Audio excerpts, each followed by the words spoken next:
बिस्मिल्लाहिर्रहमानिर्रहीम। आज हमारी aura energy mastery free online course में प्रैक्टिकल सेशन होगा कि अपनी ऑरा एनर्जी को हमने कैसे एक्सरसाइजेस के ज़रिए निकालना है अपने जिस्म से और स्ट्रॉन्ग एनर्जी निकाल के अपना ऑरा बनाना है। इसका कॉन्सेप्ट स्टार्ट होता है इमेजिन और फील करने से। यानी आप ये इमेजिन करेंगे और ये फील करेंगे कि आपके अंदर से एनर्जी निकल रही है। डिटेल प्रोसीजर मैं आपको बताता हूँ। जितनी ज़्यादा आप इमेजिन और फ़ील करेंगे ना, यानी कि इमेजिन और फ़ील करके एनर्जी अपने अंदर निकालने के ऊपर आपने टाइम स्पेंड करना है। Let's call it credit hours, यानी आपने क्रेडिट आवर्स स्पेंड करने हैं इमेजिनेशन और फीलिंग पे। जो कुछ भी हम इमेजिन और फील करते हैं ना, सिर्फ इमेजिन नहीं, इमेजिन के साथ फील भी जिसको हम करते हैं ना, और वो चीज़ हम एक सर्टन क्रेडिट आवर्स तक उस चीज़ को हम इमेजिन और फील कर लें ना पॉजिटिव फेथ के साथ, तो वो चीज़ हमारी ज़िंदगी में हकीकत बन जाती है। यही मैनिफेस्टेशन का कॉन्सेप्ट है। यहाँ हम एनर्जी की बात कर रहे हैं। इमेजिन और फील के ऊपर हम एनर्जी निकालेंगे, क्रेडिट आवर्स यानी टाइम स्पेंड करेंगे और एनर्जी आहिस्ता-आहिस्ता खुद ब खुद निकलना शुरू हो जाएगी। इसकी कोई इंतहा नहीं है कि कितनी स्ट्रॉन्ग एनर्जी निकालेंगे और कितनी दूर तक लेके जाएँगे। पूरी यूनिवर्स में अपने स्पिरिचुअल फिंगरप्रिंट्स आप इस एक्सरसाइज के ज़रिए कायम कर सकते हैं। वेस्टर्न माइंड साइंसेस के 7 चक्रास को हम पूरे चक्रास को एक्टिवेट करना नहीं सीखेंगे, हम बेसिक से स्टार्ट करेंगे। बेसिक में 4 पॉइंट्स मैं आपको बताऊँगा, एक centre of the head point, एक सेंटर ऑफ द चेस्ट, एक सेंटर ऑफ द एब्डोमेन और एक लोअर मोस्ट पॉइंट हमारी इस स्पाइन का, जिसको माइंड साइंसेस रूट चक्रा कहता है, यानी कि जो हमारे हिप जॉइंट्स के दरमियान होता है। टेल बोन के हमारे अंदर जो पॉइंट होगा, ये होगा रूट चक्रा या 4th पॉइंट। हम इनको नाम देंगे एनर्जी पॉइंट 1 हेड वाला, चेस्ट वाला 2, एब्डोमेन वाला 3 और टेल बोन वाला 4। हम इन्हीं नामों के साथ इनको एक्सप्लेन करेंगे और आप इन्हीं के साथ एक्सरसाइजेस करेंगे। सेकंड थिंग के जो mind sciences, western mind sciences बताती है कि हर चक्रा की रोटेशन की डायरेक्शन उल्टी है, किसी की क्लॉकवाइज है, किसी की एंटी क्लॉकवाइज है। ऐसा कुछ भी नहीं है, ऐसा कुछ भी करने की आपको ज़रूरत नहीं है। सिर्फ और सिर्फ वो एनर्जी सोर्स है और हमने उसमें से एनर्जी निकालनी है। अब एनर्जी निकालने के 2-3 तरीके मैं आपको बताता हूँ। जब आप इमेजिन और फ़ील करेंगे कि for example centre of head, आपके सेंटर ऑफ हेड, इस पूरे स्कल के अंदर, आपके सेंटर के अंदर एक बड़ा एनर्जी पॉइंट है। छोटा एनर्जी पॉइंट है ना, एक बड़ा एनर्जी पॉइंट है, एक नूर का ज़ख़ीरा है, जिसके अंदर से एनर्जी निकल रही है और आपने उसको फिर निकालना है अपनी इमेजिनेशन से या पावर ऑफ इंटेंशन से। अब ये जो एनर्जी निकालनी है, इसकी 2-3 सूरतें मैं आपको समझाता हूँ।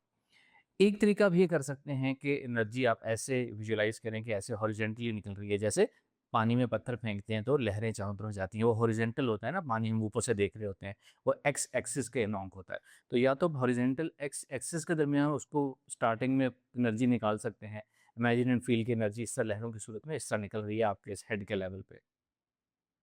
जब आप ये थोड़ा-सा कर लें, तो फिर आप इसको वर्टिकल कर सकते हैं, यानी कि अपने सर के इर्द-गिर्द जैसे एक वर्टिकल सा सर्कल है, वो बड़ा होता चला जा रहा है। वही पानी की लहरों की तरह की सर्कल्स पहले हॉरिज़ॉन्टली निकल के फैल रहे थे, अब वर्टिकली निकल के फैल रहे हैं। तो इससे 2 डायमेंशंस क्लियर हो जाएँगी, इसमें एक्स और वाई डायमेंशंस कवर हो जाएँगी। फिर थोड़ा-सा आगे चल के हम करेंगे कि इसको हम यूँ इमेजिन और फ़ील करेंगे कि हर तरफ एनर्जी निकल रही है, ऑल डायमेंशंस, जिसको साइंस में स्फीयर कहते हैं। जैसे एक लाइट का बल्ब होता है, वो हर तरफ रोशनी फेंकता है, हम उस तरह हर तरफ एनर्जी जो है फेंकेंगे। अब ये एनर्जी जाने किस सूरत में है, इसको हम डिस्कस कर लेते हैं। इसकी भी 2-3 सूरतें हैं। एक सूरत है कि वही लहरों की शक्ल में जा रही है। पहले हमने डायरेक्शंस की बात कर ली थी, अब हम टाइप ऑफ एनर्जी की बात कर रहे हैं। या तो वो लहरों की सूरत में जा रही है, या वो पल्सेस की सूरत, जैसे एक पल्स होता है ना, फिजिक्स में हम पढ़ते थे वो ट्यूनिंग फोर्क से कैसे साउंड वेव कैसे ट्रैवल करती हैं, इलेक्ट्रोमैग्नेटिक वेव कैसे ट्रैवल करती हैं। यानी कि उसमें वो जिस तरह पेंसिल से हम एक वो डॉटेड लाइन डैश ड्रॉ करें, डैश फिर स्पेस फिर डैश, इसको हम पल्सेस कहते हैं।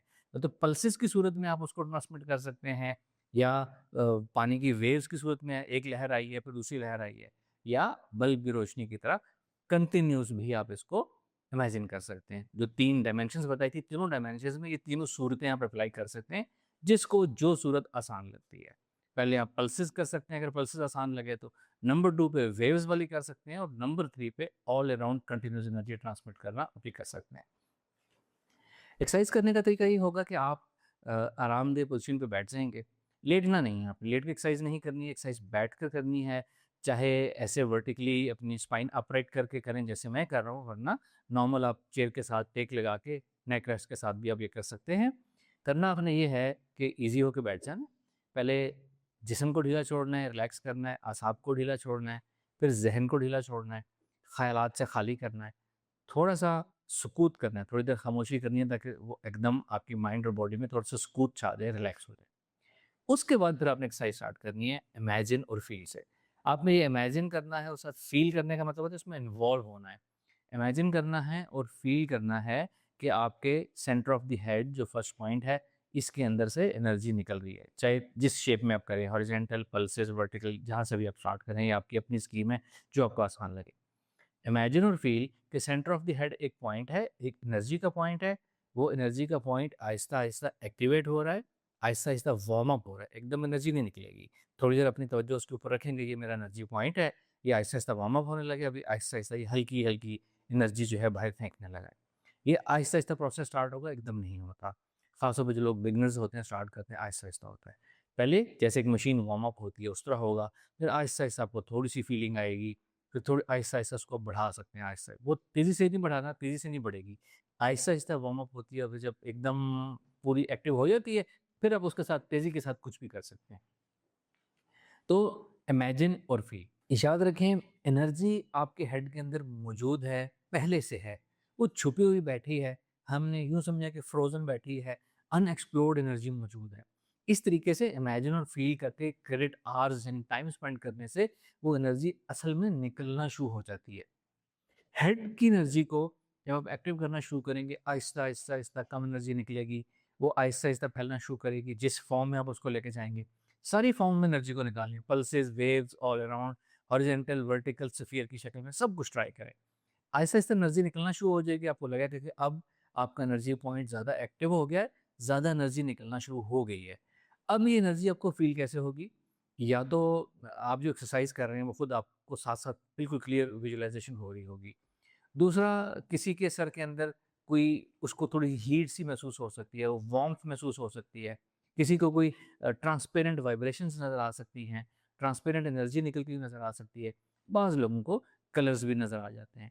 कलर्स नज़र आ जाए इत्तेफ़ाक से तो इट्स ऑलराइट, कलर्स पे ध्यान नहीं देना, ध्यान देना है एनर्जी निकलने पे और उसको दूर लेके जाने पे। नई वेव्स निकल रही हैं, उसको आपको दूर तक लेके जाना है, दूर तक छोड़ कर आना है, फिर सेंटर ऑफ द हेड आ जाएँ, नई एनर्जी पे फ़ोकस करें, नई लहरों को दूर तक छोड़ कर आएँ, फिर वापस आएँ और यही प्रोसेस आपने कंप्लीट करते चले जाना है, करते चले जाना है। कलर्स खुद से नज़र आ जाएँ, तो इट्स ऑलराइट, कलर्स पे फ़ोकस नहीं करना। कलर्स इम्पोर्टेंट नहीं होते, कलर्स आपने नहीं देखने हैं। सिर्फ़ एनर्जी निकलनी चाहिए, दूर तक जानी चाहिए। एनर्जी खुद ब खुद आप अपने आप को बताएगी कि वो मौजूद है। या तो एक्सरसाइज़ आपकी इतनी अच्छी हो रही होगी, आपके अंदर हीट आ रही होगी, वार्म्थ आ रही होगी, आपके अंदर ताज़गी आ रही होगी, एनर्जेटिक फ़ील कर रहे होंगे। ये सब निशानियाँ हैं कि एनर्जी एक्सरसाइज़ आपकी बिल्कुल ठीक हो रही है। और याद रखें, ये एक्सरसाइज़ेज़ हम अपनी ज़िंदगी में रोज़ाना नहीं करते, कभी-कभी करते हैं, तो शुरू में 1-2 दिन करने से कोई एनर्जी फ़ील नहीं होती। आहिस्ता-आहिस्ता एनर्जी न महसूस होती है और फिर इतनी ज़्यादा एनर्जी महसूस होती है, इतनी ज़्यादा एनर्जी निकलती है कि वो म्याद से बाहर है। तो ये पहले दिन जब आप करेंगे तो आपको यही लगेगा कि सर ने क्या फ़ुज़ूल काम हमें बता दिए। अगर आपको ऐसा महसूस हो तो ये बिल्कुल नॉर्मल होगा। उसको रोज़ाना करते चले जाना है और रोज़ाना ज़बरदस्त चीज़ निकलना शुरू हो जाएगी। हेड की एनर्जी एक्टिव करने के बाद फिर आपने अपने second point centre of chest पे आ जाना है। इसी तरीके से, इसी सारी फिलॉसफी के तहत एनर्जी एक्सरसाइज निकालनी है, दूर तक छोड़नी है, ज़्यादा एनर्जी निकालनी है, दूर तक लेके जानी है, एनर्जी फुली एक्टिव हो जाएगी, स्पीड तेज़ हो जाएगी, ज़्यादा एनर्जी निकलनी शुरू हो जाएगी। फिर centre of the abdomen point पर आ जाना है और फिर आपने टेल बोन वाले पॉइंट के ऊपर आ जाना है। इन 4 पॉइंट से एनर्जी आपने पूरी निकालनी है, दूर तक छोड़ कर आनी है और एक्सरसाइज जब टेल बोन से भी अच्छी एनर्जी निकलना शुरू हो जाए तो आज की एक्सरसाइज आपकी कंप्लीट हो जाएगी, एक्सरसाइज आपने ख़त्म कर देनी है। कुछ लोग पूछते हैं कि एक्सरसाइज कितनी देर तक करनी है, तो इसको नेचुरल रहने दें, जितनी देर में एक पॉइंट एक्टिव हो जाए दूसरे पे चले जाएँ, चारों पॉइंट एक्टिव हो जाएँ, वो एक्सरसाइज आपकी ख़त्म हो जाएगी। शुरू-शुरू में जब आप एज़ अ बिगिनर स्टार्ट करेंगे, तो हो सकता है आपको 15 मिनट्स लगे, जब आप एक्सपर्ट हो जाएँगे तो हो सकता है 5 टू 6 मिनट्स में वही चीज़ आप अचीव कर पाएँ, तो इसको नेचुरल रहने दें, टाइम फिक्स नहीं करना। दूसरी बात, बैठकर करनी है, लेटकर नहीं करनी। और किसी को अगर ब्लड प्रेशर का मसला है, एक्सरसाइज करने से उसको लग रहा है उसका ब्लड प्रेशर बन रहा है या बढ़ रहा है, तो उसे सिर्फ एक चेंज करनी है। उसने ये इमेजिन और फ़ील करना है कि जो एनर्जी निकल रही है, ये ठंडी एनर्जी है, कूलिंग एनर्जी है, हीलिंग एनर्जी है। तो ठंडी एनर्जी निकलेगी, ब्लड प्रेशर ऑलरेडी है, तो वो भी कंट्रोल हो जाएगा, कम होना शुरू हो जाएगा। बाकी सवालों में जब आप एक्सपीरियंस करेंगे अपनी एक्सरसाइज, कम से कम 2 दिन एक्सरसाइज करने के बाद आप अपने सवाल जवाब कर सकते हैं। जो लोग फ्री कोर्स कर रहे हैं, यूट्यूब कमेंट में सवाल जवाब करें, एक्सपीरियंस शेयर करें। जो लोग व्हाट्सएप ग्रुप की जिन्होंने सर्विस ली हुई है, वो अपने ग्रुप में अपना एक्सपीरियंस शेयर करेंगे। फिर मैं आपको मज़ीद गाइड करता चला जाऊँगा। हर एक्सरसाइज में हम सवाल जवाब, लोगों के मसाइल डिस्कस करेंगे हर नई वीडियो लेसन में, और फिर नई एक्सरसाइज़ की तरफ जाते चले जाएँगे। Thank you.